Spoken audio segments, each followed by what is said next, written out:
Bonjour Namasté, chère flamme divine, bienvenue sur ma chaîne YouTube où je poste régulièrement des vidéos à propos de la lumière, des guides de lumière entre autres, de la conscience, sur la spiritualité, le développement spirituel. Donc ici, je vais vous parler comment est-ce que en seulement 5 minutes par jour vous pouvez communiquer avec vos guides de lumière.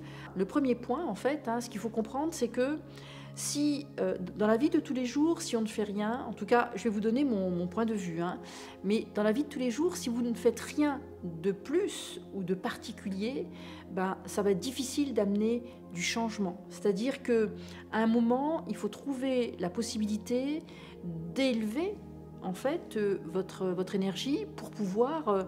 les guides, ils sont hauts en fait, en vibration, et donc pour que vous puissiez rencontrer leur vibration, leur énergie, eh bien, il faut que vous aussi, vous trouviez un moyen de vous élever et en même temps un moyen relativement simple. On ne peut pas se permettre de rester 3 heures en méditation pour espérer élever notre taux vibratoire. Donc une façon simple, c'est tout simplement de créer un espace sacré qui va permettre autour de vous déjà d'être un peu comme dans un cocooning qui va vous conférer naturellement un taux vibratoire beaucoup plus élevé. Donc pour ça, pour créer un espace sacré, tout simplement trouver un endroit calme où vous allez vous sentir en sécurité, protégé.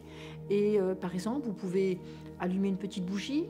La bougie, vous pouvez l'allumer dans la conscience que cette flamme va correspondre à un pont que vous allez établir, que vous voulez établir avec la lumière, donc un pont de lumière. Et vous pouvez bien sûr assainir aussi l'espace dans lequel vous êtes. Et pour l'espace sacré, alors, je ne vais pas faire trop long ici. Bien sûr, je pourrais parler par exemple de comment créer un espace sacré pendant des heures, mais l'idée c'est vraiment d'être dans un état de recueillement, un état de zénitude, un état de calme, parce qu'aujourd'hui, des fois, pour trouver le calme, c'est pas toujours évident, trouver la paix intérieure, c'est pas évident. Donc l'idée c'est de dire, je vais mettre mon intention de vraiment d'être dans un espace vraiment cocooning, un espace posé, de paix intérieure, de zénitude, un espace sacré, d'accord? Où vous pourrez par exemple prendre quelques respirations. Si vous connaissez la flamme violette, vous pouvez appeler la flamme violette par exemple, et vous pouvez voir qu'elle se développe même autour de vous, et tout cela va vous conférer un espace sacré. Il y a plein de techniques bien sûr pour développer un espace sacré de façon beaucoup plus complexe, mais ce n'est pas l'objet ici. L'idée c'est que vous puissiez savoir comment déjà par le menu, qu'est-ce que je devrais faire déjà pour pouvoir en 5 minutes là ou en quelques minutes, comment est-ce que je peux faire pour communiquer encore une fois avec ma famille de lumière et surtout leur répondre, parce que votre famille elle communique avec vous, votre famille de lumière, et mais c'est surtout comment interagir. Le deuxième point, la méditation de connexion, là par exemple vous êtes dans cet espace, vous êtes dans cet état, l'idée par exemple c'est après de vous dire je vais me connecter. Donc il faut vraiment mettre cette intention de connexion. Pour ça, vous allez fermer les yeux, vous allez prendre de profondes inspirations, vous allez pouvoir visualiser par exemple une lumière dorée autour de vous, par exemple, et vous allez pouvoir demander intérieurement à vos guides d'entrer en connexion avec eux. Et bien sûr, l'idée c'est de demander, vous allez dire par exemple, je ne souhaite travailler qu'avec la lumière authentique. On le précise, d'accord? Donc ça, c'est la deuxième étape, c'est vraiment l'étape de connexion, où vous mettez l'intention de ne travailler qu'avec la lumière. Ensuite, en point 3, tout simplement, vous allez poser des questions claires. Vous allez commencer par une première question. L'idée, c'est vraiment plus votre question est claire, et plus la réponse sera claire. Pas besoin de... Dites-vous que quand vous allez commencer à poser une question, dites-vous une chose, c'est que vous n'avez pas besoin de vous dire je vais mettre 5 questions en une parce que comme ça au moins ils vont me répondre à ça, à ça, à ça, à ça. Ce que je suis en train de vous transmettre ici, c'est un mode d'emploi. Donc allons-y, question après question. j'ai remarqué des fois que des personnes, et ça derrière, ça peut être parce qu'il y a des peurs de se dire « Ah bah j'ai l'opportunité ici tout de suite maintenant, mais peut-être que ça ne se reproduira plus de cette vie. » Si, je suis en train de vous donner un mode d'emploi simple, et l'idée c'est vraiment que, allez-y, une question la plus claire possible, pas besoin de trop détailler, c'est inutile. Je peux vous dire que les guides savent tout sur vous, votre âme sait tout sur vous, la source encore plus. Donc par contre, c'est important que vous puissiez exprimer qu'est-ce que vous voulez savoir.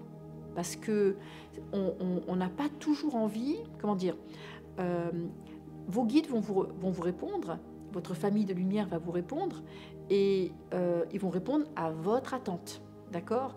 Mais des fois, il y a des choses, on a envie de savoir, des fois on n'a pas envie de savoir, des fois on n'a même pas encore la conscience pour poser une question par rapport à une situation. Donc pareil, on y va par étapes. Donc c'est important que vous puissiez intérieurement, vous poser la question, qu'est-ce que j'ai vraiment besoin de savoir là maintenant, qui est important pour moi? Et je vais poser une question concise, courte, claire, et par rapport à ça, j'aurai une réponse aussi claire. Et si vous avez une réponse claire, vous allez pouvoir la comprendre, d'accord? Là, dites-vous que pour ça, soyez aussi dans un état où votre cœur va être détendu, où vous dites, tiens, l'espace sacré de mon cœur est aussi ouvert, justement, à recevoir une réponse. Et la réponse, c'est ça la guidance. D'accord? Sous forme d'intuition, peut-être que ça peut venir sous forme d'intuition, une image, un ressenti, une sensation des picotements, etc. Tout ça fait partie de la réponse. Et puis, donc, le 5e point que je pourrais vous donner ici, c'est vraiment de consigner vos expériences dans un journal. On peut l'appeler un journal spirituel. Pourquoi? Moi, j'ai toujours fait ça. Et ça aide énormément parce que quand on veut parler avec un guide, quel qu'il soit, hein, que ce soit aussi votre âme, votre ange gardien, peu importe, eh bien, c'est quelque chose de très abstrait, en fait. Hein, c'est quelque chose de très immatériel, invisible. Donc, on a des parts de nous qui sont à l'aise avec ça, mais il y a des parts de nous qui ont besoin de matérialiser. Donc, quand vous allez journaler, quand vous allez écrire sur un journal, votre journal personnel, eh bien, c'est une façon aussi de matérialiser votre développement spirituel. C'est une façon de matérialiser vos sensations, vos perceptions, ce don finalement, parce que pouvoir communiquer avec sa famille de lumière, c'est un don. Hein. Donc voilà ce que je peux vous dire ici en 5 points, en quelques minutes, encore une fois, 5 minutes par jour. Eh bien, parce que là, ça a pris un peu plus de temps, mais avec la routine, cette routine en place, vous allez voir que vous allez naturellement recevoir des réponses relativement facilement. Après, si par exemple vous faites ça et que vous vous dites mais j'ai rien entendu, j'ai rien senti, etc. Dites-vous que vos guides ont quand même déposé la réponse et qu'elle va se diffuser en vous, et peut-être qu'elle arrivera sous forme de rêve, peut-être qu'elle arrivera un matin au réveil, peut-être qu'une personne va vous dire quelque chose et vous la dire mais tiens, mais c'est exactement la réponse que j'attendais, c'est parce que vos guides vont passer par d'autres canaux, tout simplement. Et à force, vous entendrez de façon beaucoup plus claire. Mais dites-vous que quand vous allez commencer à mettre en place cette dynamique, c'est certain que vous allez, un peu comme un muscle, hein, vous allez vous améliorer et ça va être de plus en plus accessible et facile pour vous, tout simplement. Ne vous découragez pas aux premières fois. Moi, je donne toujours l'exemple de... vous savez que statistiquement, un bébé tombe 1000 à 1500 fois avant de se mettre debout. Donc vous imaginez que si on avait dû se décourager au bout des premières fois, vous ne seriez pas debout aujourd'hui. D'accord? Donc on a persévéré.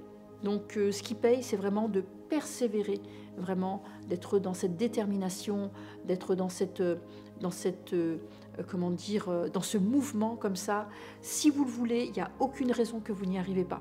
Voilà, donc voilà ce que je voulais vous dire, chère flamme divine. Je vous souhaite de belles communications intuitives avec votre famille de lumière. Prenez soin de vous. Posez toutes les questions dont vous avez besoin pour être bien, pour être épanoui, pour être heureux, heureuse, etc. Vous pouvez poser toutes sortes de questions. Les guides n'ont pas de tabou. Je parle des questions alignées et bienveillantes. Les guides n'ont pas de limites pour vous accompagner, vous aider, vous guider et vous inspirer divinement pour embellir vraiment votre existence. Je vous souhaite plein de belles communications. Prenez soin de vous, chère flamme divine, et je vous dis à tout bientôt. Namasté.